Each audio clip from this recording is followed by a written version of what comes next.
So I think we'll begin our evening. We have an hour with each other, so to utilize that time as best as possible, we will begin, and we'll get into kind of the substantive part of tonight here shortly. Um, First off, again, welcome for attending this evening. My name is Kai Hushka. I'm an organizer with the Community Environmental Legal Defense Fund. I'll be serving as sort of moderator, MC, facilitator this evening. We have three panelists here with us tonight. Joining us is Terry Lodge. Terry, if you want to wave to everyone. Terry has worked and litigated as part of a social justice and environmental causes for a number of decades now in Toledo, Ohio, as well as across the Midwest. Joining Terry is Lindsey Schromen-Wawrin. Lindsey lives on Klallam land in the Pacific Northwest. He works as an attorney, focused on relative power of governments, corporations, and the people, and serves as a city council member. And joining Lindsey and Terry is Kira Kelley. She's an organizer and attorney who lives in Vermont on colonized Abenaki territory, hopefully I pronounced that correct, supporting campaigns to abolish police and prisons, shut down fossil fuel infrastructure, and build dispersed mutual aid and community defense networks, among other things. Knowing the three of them, I have to say those are probably the most understated bios I think I've had to read as a facilitator. So you guys are very humble. I know you're involved in quite a bit and could probably spend another 5 minutes really truly acknowledging your sacrifices and giving that you do as activists and as attorneys out there in the world. So thank you very much for making the time and being here. As a reminder, we're here tonight. The title of tonight's presentation, this is the second installment of Beyond Earth Day that CELDF has hosted here. We have another one coming up on the 29th of April. Tonight's, though, is the intersectionality, why racial justice is essential to the environmental movement, to give kind of more of an overview of what we mean by that. And of course, we'll dive into it through the help of Lindsey, Terry, and Kira here tonight. In the description, we talked about racial capitalism drives environmental degradation. White supremacy culture pervades movement spaces, preventing us from building collective power to our fullest potential. Why must we make the shift from the white-centered environmentalism to intersectional organizing? Legitimate environmental work must be intertwined with movements for Black liberation and Indigenous sovereignty. And that's the kind of underpinning, sort of the setup for this evening. And we're hoping that you will definitely walk away with some new information, maybe some new perspectives, maybe some expanded upon thoughts that you've already delved in on your own or with groups that you're a part of. So again, we're very appreciative that you're taking the time to be here this evening. I think we're going to kick off with perhaps what is, for some people who are joining tonight, this question of, why are for white people having a discussion on the intersectionality of the environmental sort of movement here. Why is that? Some people may question or point fingers.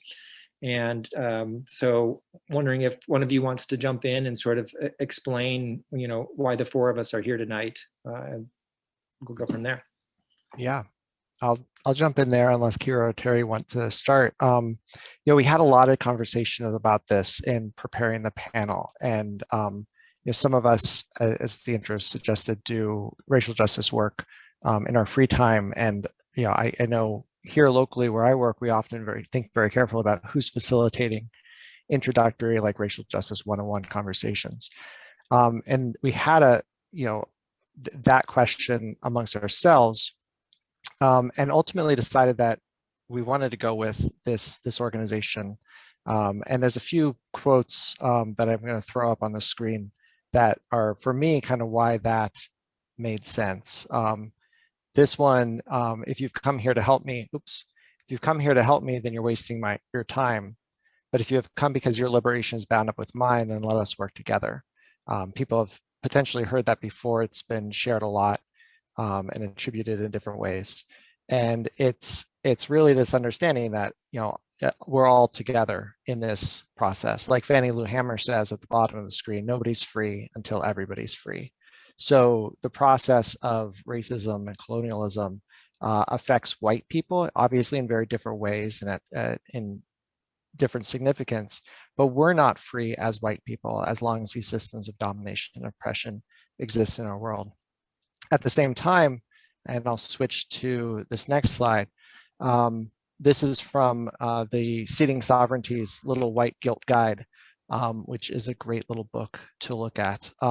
Why should you self-educate? This is the understanding of, well, whose job is it to learn about racism if you don't live in the lived experience of being a Black, Indigenous, or person of color in the United States? And they say, you would think the enduring 500 plus years of colonial violence at the hands of white people would be enough. Somehow it has become the burden of Indigenous people to dedicate our platforms to educate white people about their ancestral history. We are tired of spending our precious energy to share resources that are already out there and readily accessible through a Google search. Besides, a lot of us would like to pursue our passions, crafts, businesses, careers, families, and educations that exist beyond the realm of settler education. We are not at the disposal of settlers. So for me, it's partly a question of whose role is it to dismantle racism? I think racism is a problem that white people created. And as white people, we have to solve it. We have to dismantle a system of white supremacy and racism. So I think it's appropriate that we have a conversation amongst ourselves about that. That doesn't mean that we don't take leadership from Black, Indigenous people of color, but it does mean that we don't look to Black, Indigenous people of color to solve racism and systemic oppression for us.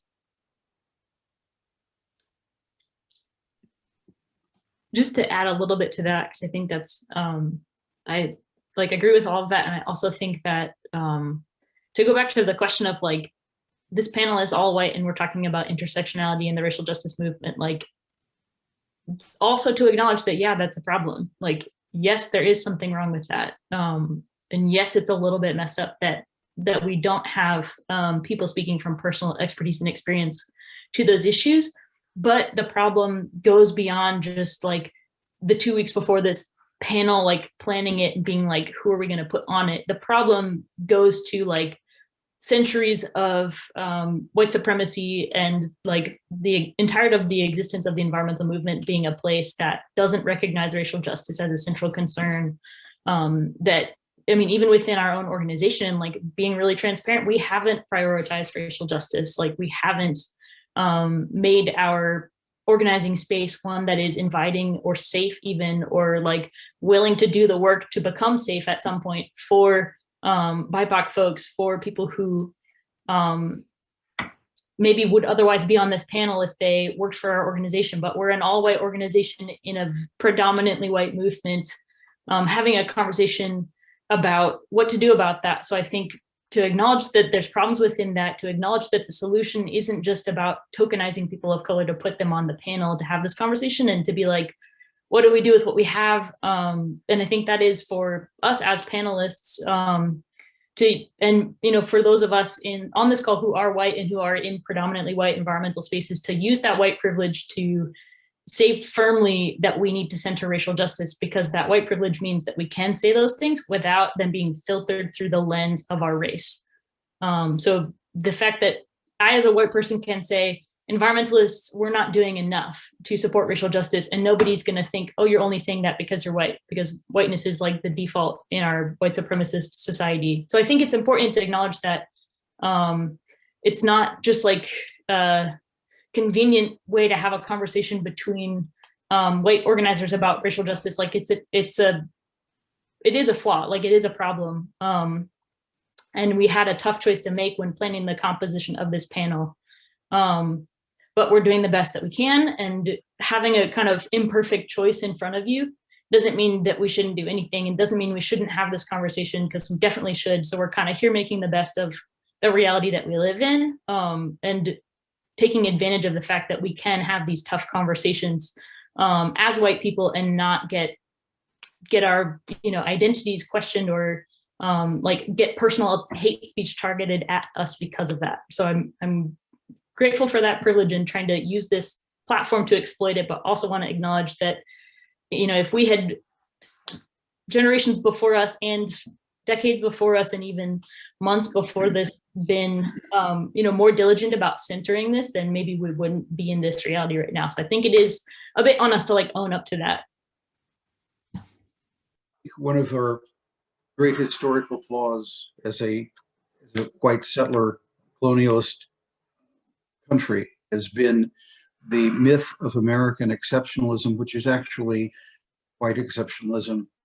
I learned a long time ago in resisting the Vietnam War from a very experienced and wise fellow that we essentially have one cause with many fronts, and that cause is certainly human liberation. And the problem with the contemporary environmental movement is that it actually has become ingrown, wonkish, rather separatist and elitist. Those are the things that we.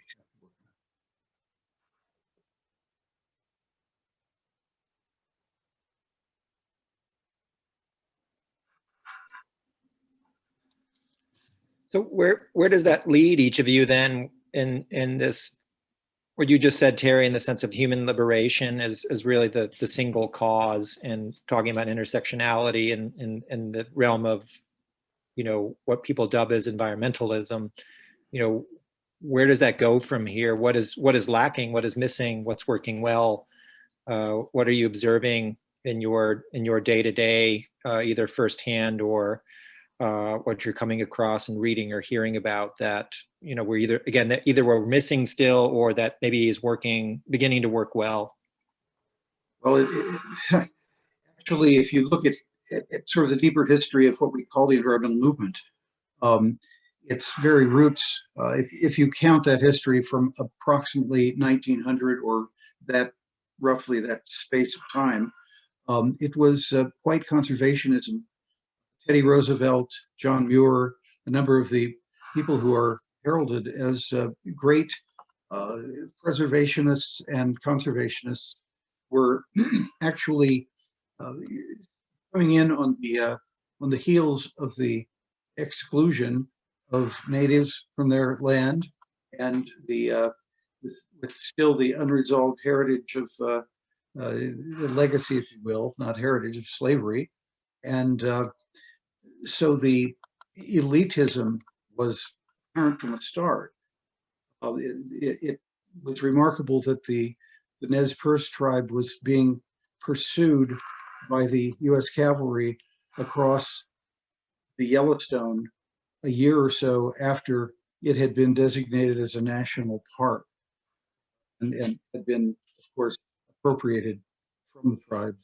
But in any event, so you come to the 60s and 70s, there's actually there were environmentalists, there were grassroots resistance movements forming throughout the 50s and 60s and 70s of poor people and working people resisting, or beginning to resist, environmental insults and projects coming into urban areas. Coming deeper into urban areas. Poor people had always lived around factory districts, had always lived around massive pollution dumping and all of that. Out of the 60s and 70s was formed, I think, what is kind of the contemporary environmental movement, which produced a profusion of weak to moderate reformist laws, curbed some of the excesses of the great expropriation efforts led by state, local, and most of all federal governments throughout our history. And it became a very ingrown type of movement, very, very predominantly white, and not much in contact or in league with poor people who were actually bearing the contaminations and the disease and the pollution and all of the wrongs and the burden. And so out of that, in the interceding 50 years, you have a largely highly technical, science-based environmental movement that does not generally have a very effective base at the grassroots level. You have highly effective grassroots groups forming from time to time. But there is increasing mistrust of the more or less permanent big greens by the grassroots, and it's entirely understandable and justifiable.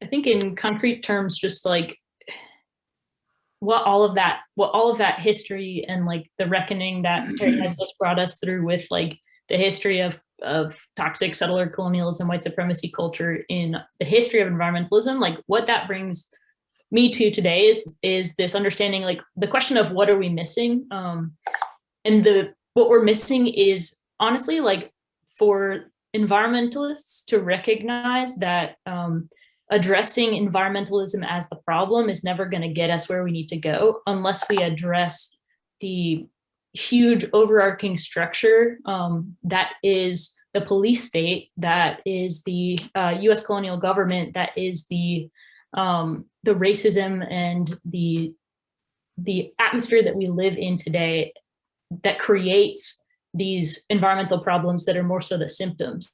So I don't actually even really lead with being an environmentalist. I lead with being an abolitionist because to me that's the most effective strategy towards achieving collective liberation, including saving the planet. But that's kind of, to me, lower on the list than the people who are dying right now from problems that are being caused by this kind of one monolithic structure with many names: imperialism, neoliberalism, capitalism, racial capitalism, settler colonialism. All of these things are tied together. They're enforced by police. They're enforced by prisons. They are enforced by the government. And a lot of times the environmental movement falls into the trap of going back to that same government for validation for its ideas about how to fix the environment, which is only ever going to result in an incomplete fixing of the environment, in a hoarding of environmental resources for some, and in a so often like captured reformist efforts that then just solidify the structures that are causing the problems in the first place. So for me, where I see the problem today is just that environmentalists have too narrow of a lens of what the problem is and how to address it. It's not so much about just addressing environmental problems. It's about addressing the system that exploits the environment through the power of unpaid Black and brown labor, through the power of unpaid immigrant labor, through the power of hoarded resources on stolen land. And going after that system involves throwing our might behind racial justice movements, much more so than it does throwing our might behind recycling campaigns or plastic straw bans or any of these other kind of like legislative means for change that involve going to this incredibly racist, fundamentally oppressive government and saying, hey, can we help the environment a bit, and trying to work with, I'll say it, like working with the enemy. So I'll try and say what Kira just said in someone else's words, if that's okay. Going to screen share again. These are some excerpts from a paper in 2012 by Eve Tuck and K. Wang Yang. Decolonization is not a metaphor. And they're talking about two different kinds of colonialism, both external and internal. And I think when we say colonialism or think of colonialism, we're thinking of a process that happened in the past and is no longer happening. And what they really emphasize is that it's an ongoing process. And it's something that continues every day. And as Kira said, it affects some people much more than others. And some of us try to frame these environmental struggles within as if we can, end the war against the earth without ending the war against people. So that first line is from the end of a longer quote. External colonialism often requires a subset of activities properly called military colonialism, the creation of war fronts, frontiers against enemies to be conquered, and the enlistment of foreign land, resources, and people into military operations. In external colonialism, all things native become recast as natural resources, bodies and earth for war, bodies and earth for chattel. And then they talk about the other form of colonialism, or internal colonialism.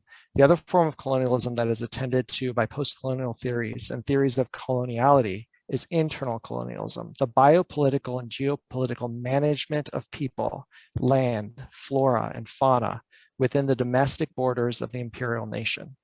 This involves the use of particularized modes of control, prisons, ghettos, minoritizing, schooling, policing, to ensure the ascendancy of a nation and its white elite. Those modes of control, imprisonment, and involuntary transport of the human beings, again, across borders, ghettos, their policing, their economic divestiture, and their dislocatability are at work to authorize the metropole and conscribe her periphery. Strategies of internal colonialism, such as segregation, divestment, surveillance, and criminalization, are both structural and interpersonal. So as much as we want to say, well, let's solve the climate crisis and then solve racism, if we want to say that at all, I disagree. We can't, they're intertwined. And I think that is something the environmental movement to a large degree has not wanted to join in social justice, racial justice, and economic justice movements.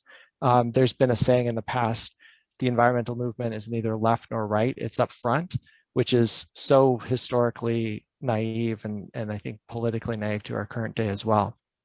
So I'll pause there. I see that, is there a polling question up, Kai? Yeah, there is. You kind of touched on it as well as Terry and Kira, and so for the audience there, occasionally we'll pop up some of these kind of polling questions. So if you have a moment and feel like it, please kind of give your take on each of these questions. We may have a couple more after this one. Each of you kind of touched on that. I'm wondering, as you look at kind of the activist world out there and your day-to-day and sort of historically where we sit, what's your sense of what white communities, really white environmentalists, can learn from indigenous communities, specifically because of their generational connection to place, or really their view that humans in place are not separate, they're together. But how does that look in the sense of not Kira, you mentioned, or it might have been you, Lindsey, about not just having someone here tonight and doing it in this sort of this token kind of way, or appropriating, or this sort of disingenuous way, but how do white communities go about really understanding what the indigenous peoples can provide or really lead with, and where do white communities again intersect with that? Again, as you also all mentioned, with a system that's inherently racist, inherently white supremacist, inherently about the endless production of more. So we're in this kind of condition. Yet there's clearly things that we can learn from those that were here long before white Europeans. So yeah, if you can just kind of give your sense on any one of those kind of 2 or 3 points that I just made. Yeah.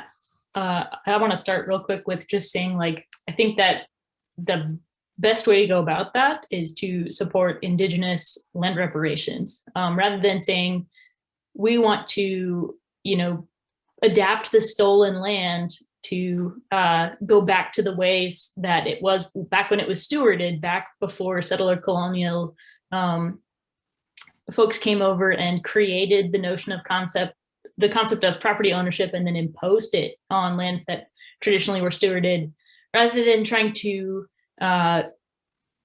put the onus on Indigenous people to teach us how to unlearn the system that we're swimming in.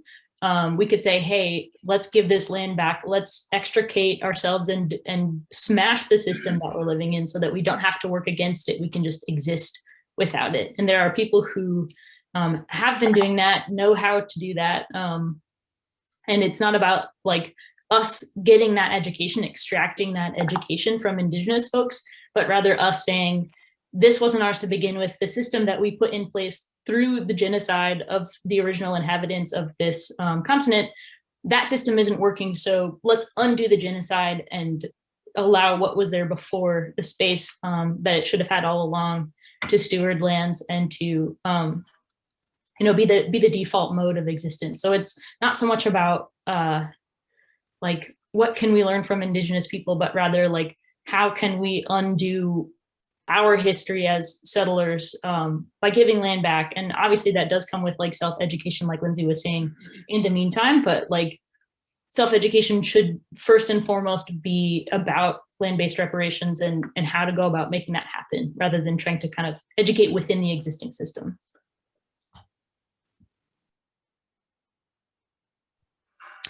Where I live, the water comes from a dam or from a river that used to be dammed, but for the long work of almost 100 years by the Lower Klallam tribe and Klallam community members, those dams would still be there.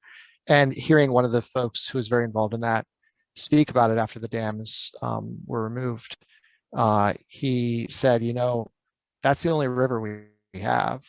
And yeah, it costs, $150 million or whatever. They can make more money, but that's the only river we have.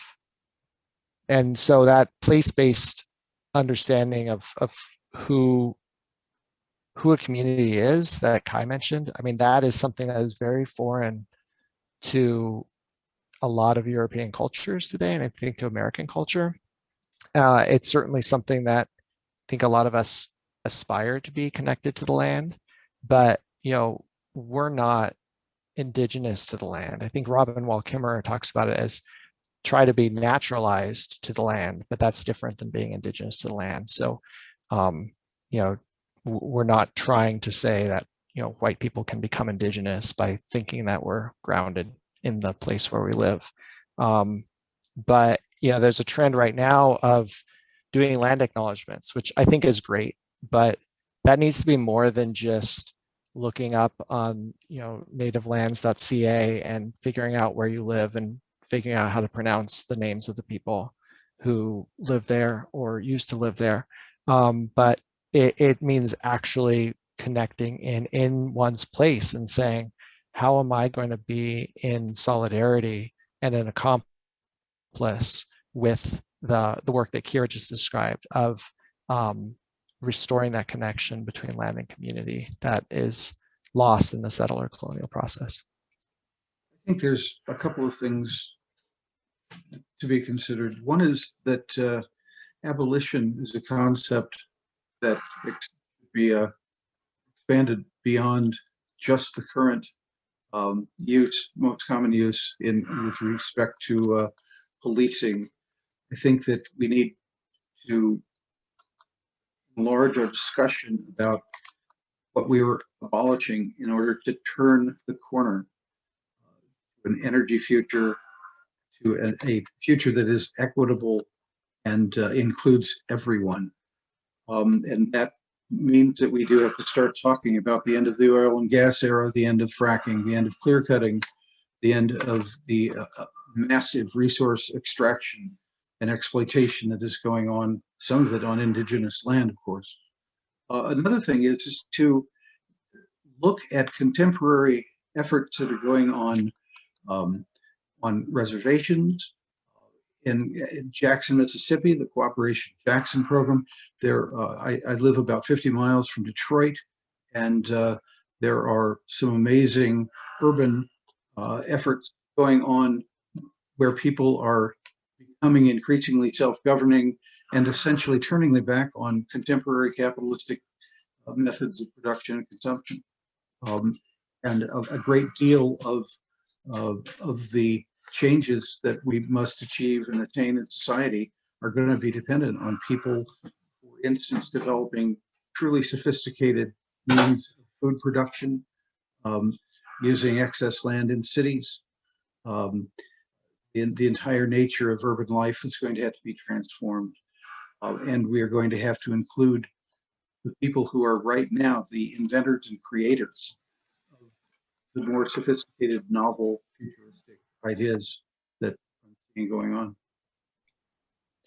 Kira, you just spoke to other communities of color. We haven't so far this evening kind of brought that up in more clear conversation. What else is needing to be said. I'm sure there's a lot that could be said, but that we haven't so far about, things like, the siting of fossil fuel processing facilities near communities of color, the exposure of, chemicals to migrant farm workers. There's a whole slew of things that we could go through in the sense of, what are considered environmental issues, but this idea that it's not just the environment, but there's this mindset that we need to have this more holistic view. So what else would you think would be of value for people here tonight to hear about in your own experience, your own sort of reading, your own sort of observation out there that either needs more heightened conversation still, or maybe things that aren't even really being talked about that should be talked about? And again, if you're a white person with privilege or access, with that comes a responsibility. So I guess as white people, what could you be sharing about that people here tonight should be listening to or hearing about? One thing that I occasionally am seeing some discussion of sort of around the margins is the power of local initiatives.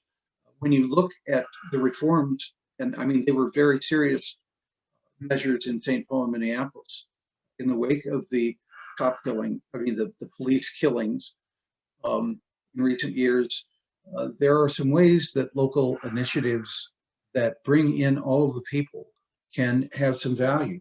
Kira has been instrumental, for example, in pulling together a very rich encyclopedic kind of resource on police abolitionism, local law types of proposals that we hope that grassroots organizations in their respective communities will take a look at. There are growing numbers of innovative local policy initiatives that people are trying to implement, ranging from purely environmental stuff, fracking bans within the city of Youngstown, for instance, or zoning that enhances the usefulness and availability of photovoltaic solar, and it could be very wonkish. Lots of urban agriculture reforms. There are lots of those kinds of measures that are certainly available to people and are the kinds of things that broad-based movements locally could definitely take charge of and really move with. That's one set of examples. Making room for others to talk.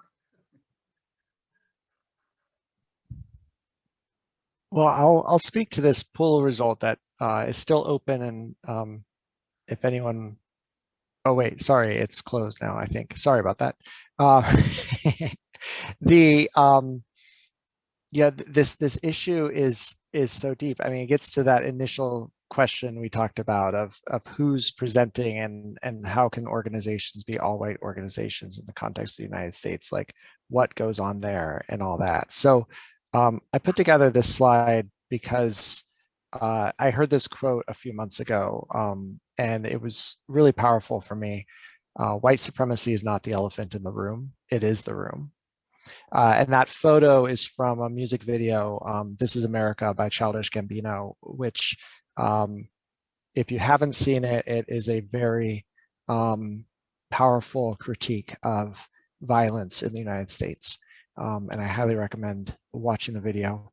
And then you can find a number of people commenting about all the themes that are incorporated into it. There's a lot going on in it.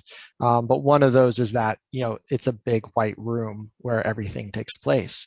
And you don't really see the room, right? Because you're focused on the action. But that room, in this metaphor is the values, the goals, the norms of everything we do. So everything we're talking about or everything we care about is filtered through white supremacy culture when we're dealing with whatever it is in the United States. And most significantly, for me at least, our culture likes to pretend that that's not the case. And so instead of calling it white supremacy culture, we call it something like human nature. And so we say, we're in the Anthropocene, right? The human epoch of geologic time. And it's about the destruction of the earth. And others have said, wait a second, maybe we should call this, and I prefer the term kleptocene, the age of theft, right? That, this is not human nature. This is white supremacy culture writ large upon the entire globe, and those norms and values and goals. But what is happening within that, we then fight it out and point to other things. Like we say, oh, climate change, that's the big thing, or something else. But we don't see white supremacy, partly because it's not the elephant in the room. It is the room itself.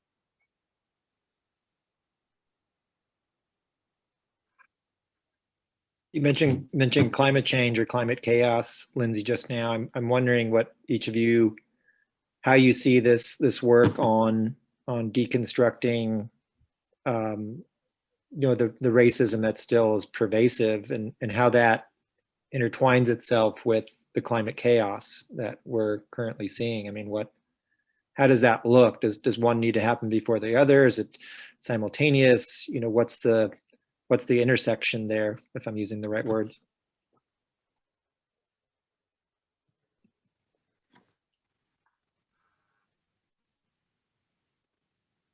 Tough answer. I think that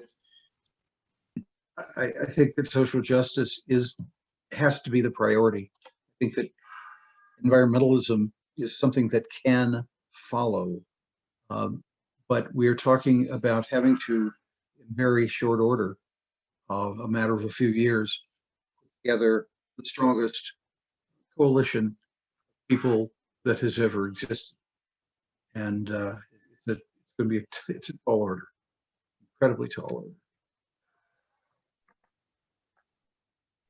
Well, and we're doing that not just because of climate change, but because of the need for a democratic and equitable and ecological society, and something that is just for everybody. I sometimes get critical of climate reductionism, reducing all environmental problems to greenhouse gas emissions or climate change. We could go on a long discussion about all the problems with automobiles, and the fact that they emit CO2 out of their tailpipe is only one of them. And it's a significant one, but it's not the only problem. And so I think as we look at solutions to a single problem, if we don't have that holistic picture, we miss how to solve multiple issues, and we just reproduce things that I see as an area, and many other people probably share this as well, is the Indigenous-led movement to keep it in the ground and stop the extraction of fossil fuels. As we talk about that, I think the language we use is really important. We're saying sovereignty, and Indigenous communities, the tribes, are sovereign. Technically, the U.S. Supreme Court says sovereign dependent nations, which is a ridiculous term. But I think it's good that we're saying sovereign nations. But sovereignty is not the same as being a stakeholder. And so a stakeholder is someone who participates, but someone who has sovereignty, I mean, that term comes from the king, the authority, that's power. So it's important to not let governments reduce sovereign tribes to simply stakeholders in processes, whether it's coming up with greenhouse gas reduction plans, or deciding what's going to happen on particular land, or deciding where a prison will be located, or whether it's going to be located anywhere. Let's not. The term now used in international law is free, prior, and informed consent.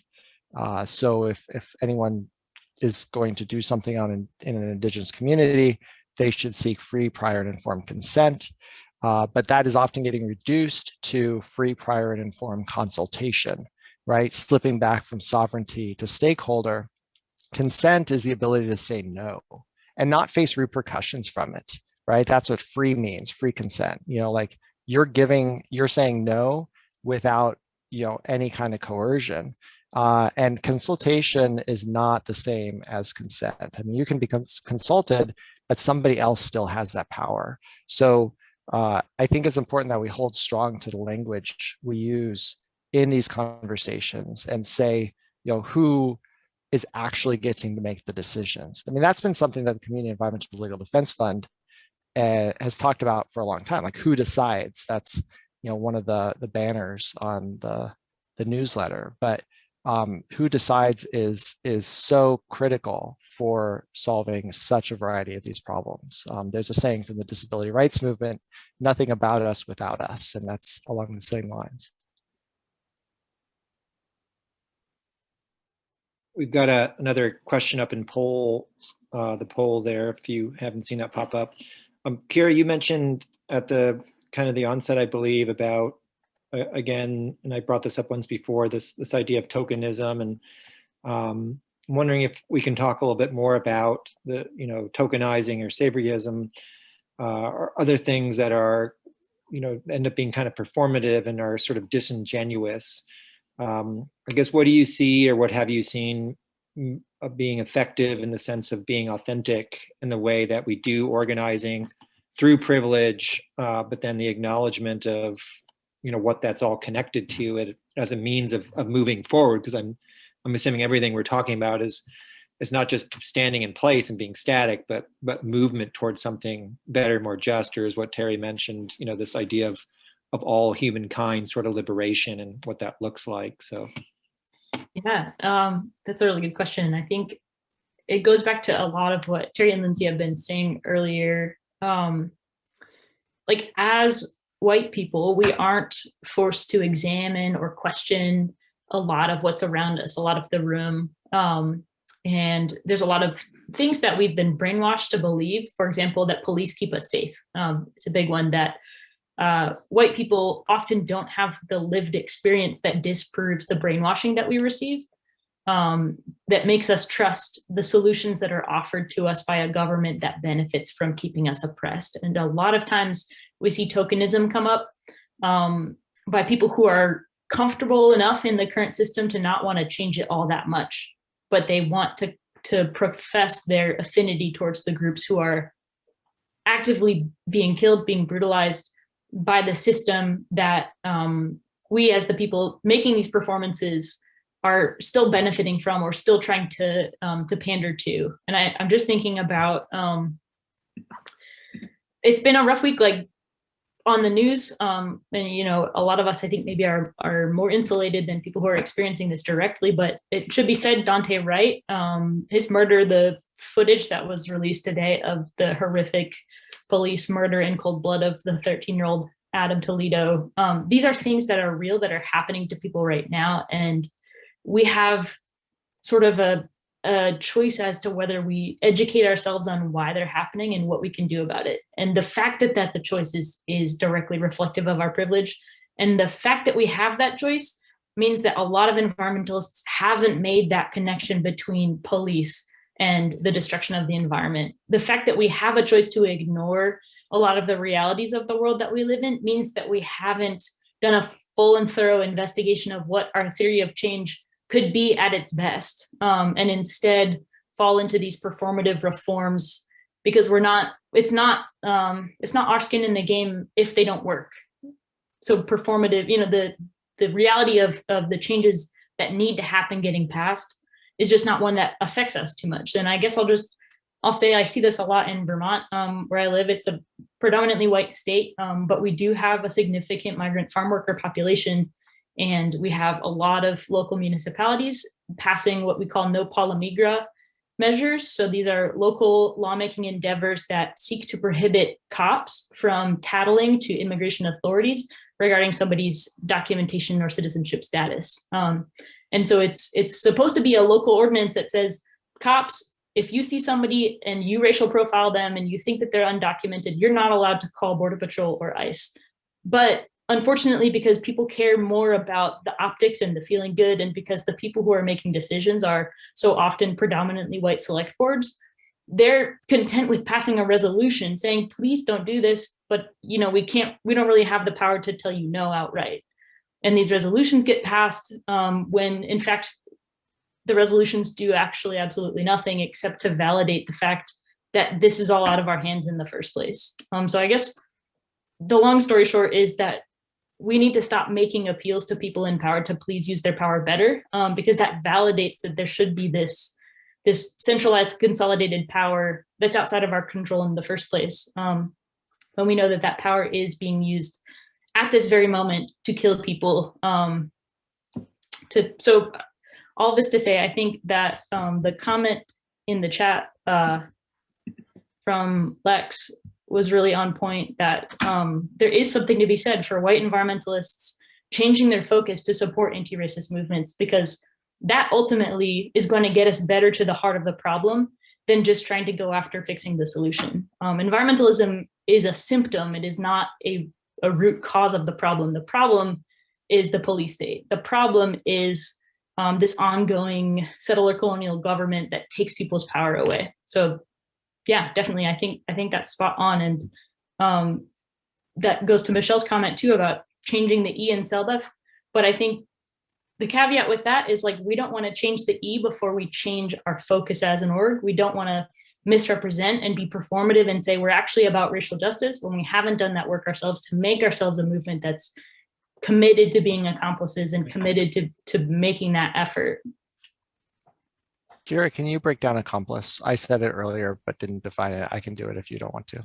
Yeah, the zine that I think Chris shared in the chat breaks it down as an accomplice is somebody who helps another person commit a crime, the definition that zine uses. And I think that's amazing because it challenges our notion of criminality as a parallel for morality. Like, if you do something wrong, that's a crime, when in reality, crimes have nothing to do with harms. And that's just a way that the state tries to put us in boxes and to control our behavior.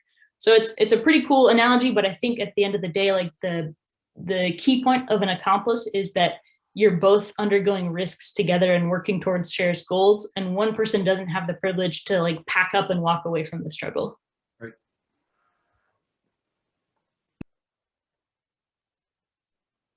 Yeah, it's that coming to help versus your liberation being bound up together.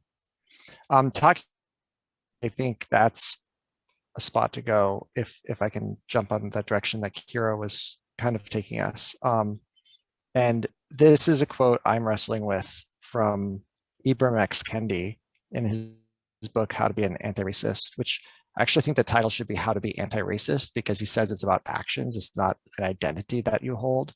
But maybe I'm wrong in saying that Kendi got his title wrong. He says a policy is either racist or anti-racist. It's never simply not racist.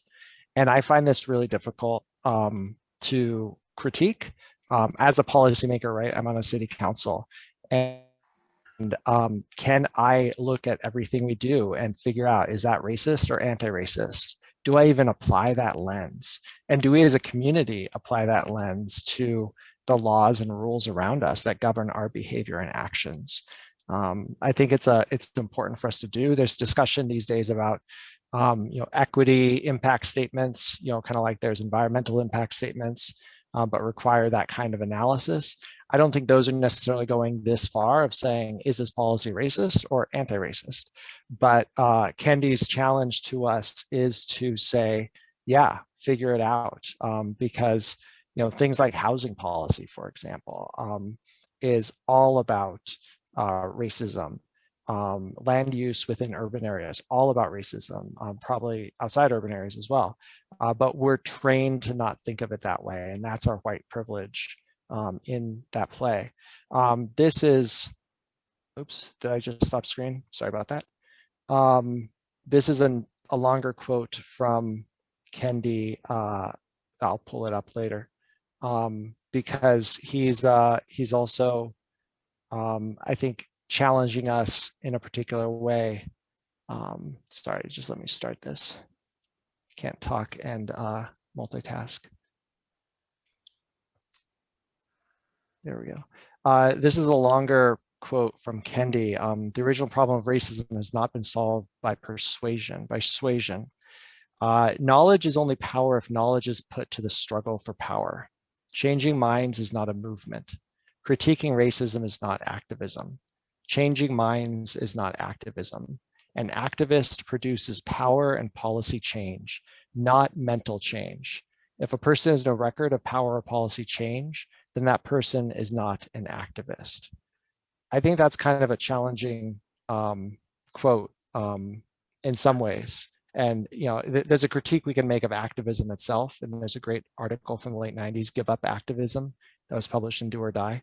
But Kendi's point is salient when it's about power. And policy is one way of changing behavior. Cultural change does as well, and that's, I think, where we can critique. Well, changing minds changes cultural norms. But as we look at policy change, it's important, especially as white people trying to be accomplices and co-conspirators, to make sure that we're not advocating for things that actually end up reproducing harm, that actually end up re-legitimizing an illegitimate system when it's being threatened.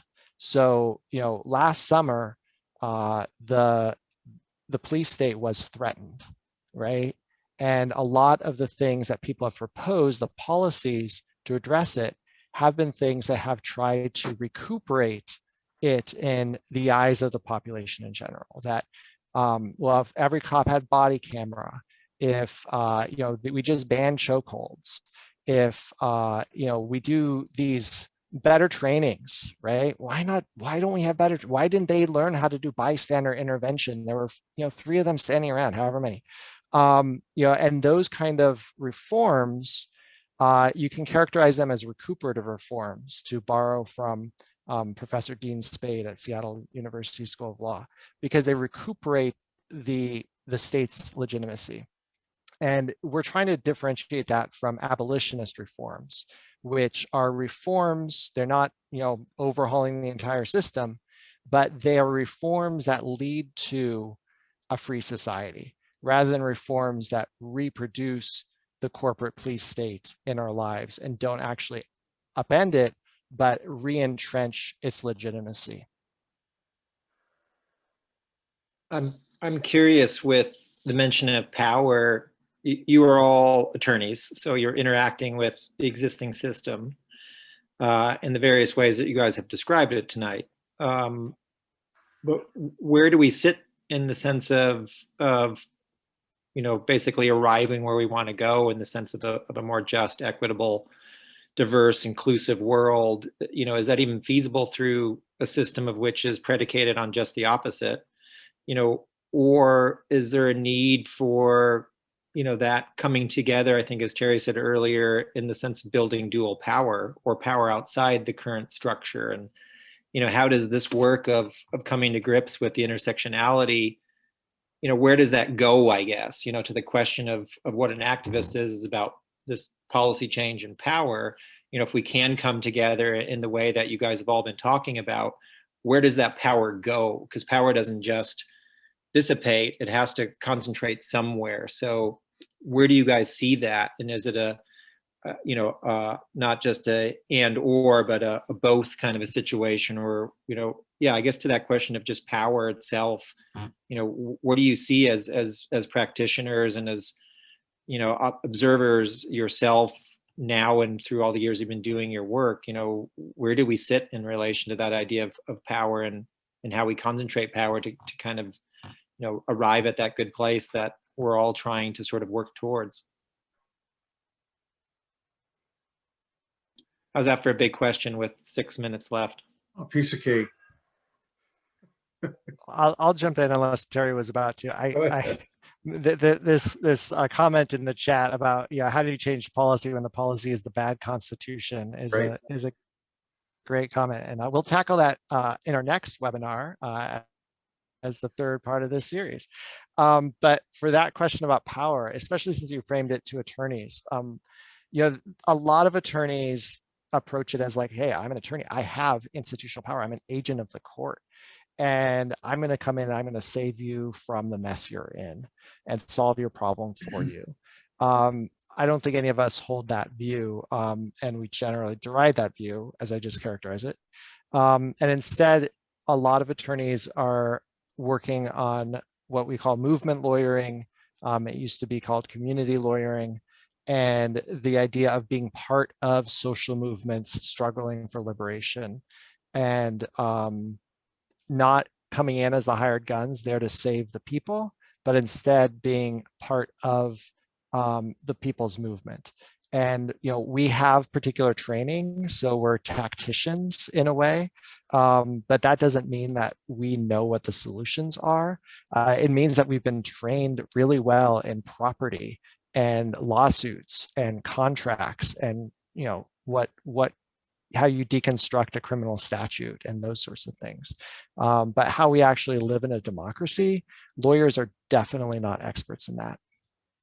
And following upon what Lindsey was saying, I don't think any of the three of us have a much of a high belief that our work in the legal system is going to achieve a great deal of forward movement. I think, however, that what we can bring is the ability to listen and help strategize and try to absorb what the suffering as well as the strengths are of the people who are having to bear the burdens of this economy, the burdens of capitalism, the burdens of pollution, contamination. And it is a matter of using what small power we might have within the legal system to help. It's part of an arsenal. It is certainly not a silver bullet in all but the rarest of circumstances. Kira, do you want to take the last word for tonight? Yeah, I would love to just share. I learned from Starhawk, who is a pagan thinker, activist, organizer, incredible human being. There are different types of power, and we're taught to not want power at all, especially for those of us socialized as females.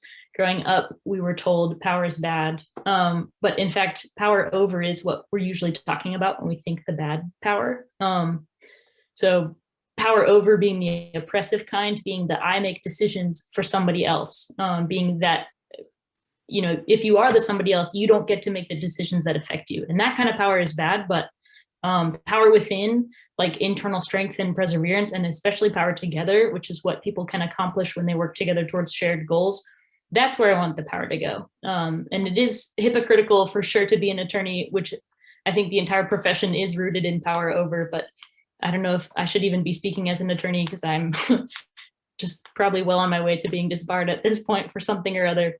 But I will just say that I do see that the role of lawyers and the courts in the movement is not to be where the change is created. It is to be a buffer against the people on the ground who are trying to make the change, and to buffer from the state who is trying to criminalize that change or even that existence, as we see in a lot of the uprisings that are happening today, is people are just trying to set the terms of their own existence, and that's being criminalized. And so that's really the role that I see for attorneys, is to be a block for that, to mitigate the silencing effect that the corporate police state is trying to have on the people that are doing what they need to do to make the changes that we need to see.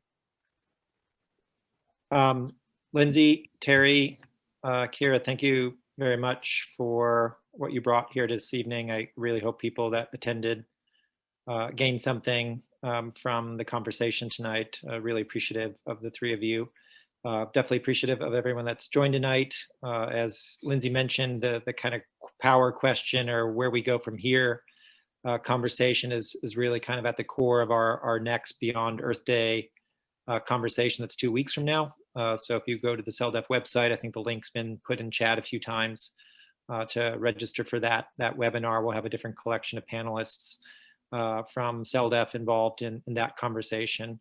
But again, thank you very much to everybody, to again, Lindsey, Terry, and Kira, and have a great evening, and thanks for being here.